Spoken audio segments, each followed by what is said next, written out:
narito po ulit ang update natin para sa lagay ng ating panahon.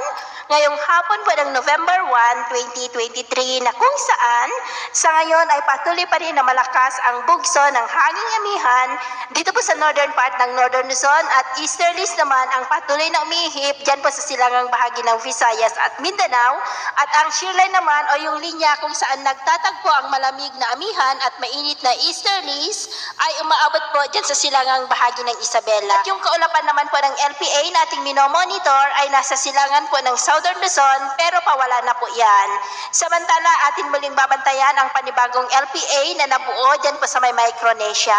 dahil posibleng ito po yung namamataan sa forecast na banta dito sa ating bansa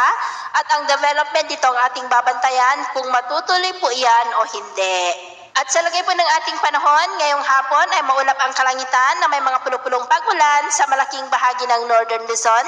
ilang bahagi ng Central Luzon, ilang bahagi ng Southern Luzon, at maulap rin ang kalangitan with isolated light rain sa ilang bahagi lamang ng Kabisayaan at Mindanao. At sa susunod po ng mga oras ay posible pa rin ang mga isolated rains, lalo na po dito sa may Northern Luzon at Central Luzon, kasama po ang Metro Manila, kaya mag-ingat po tayo sa mga banta pa rin ng mga pagbaha at pagguho ng lupa.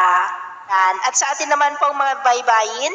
dahil po sa amihan at shearline ay matataas na po ang mga alon sa seaboard po ng Ilocos Norte, seaboard ng Cagayan, Babuyan Islands, Batanes, Isabela hanggang dyan po sa may Polillo Island. Ang mga alon po ay posibleng aabot hanggang po sa 2 to 2.7 meters height. Kawasan po muna natin ang papalaot, lalo na po dyan sa mga may kulay pula para mas makaiwas sa mga sakunang pangkaragatan.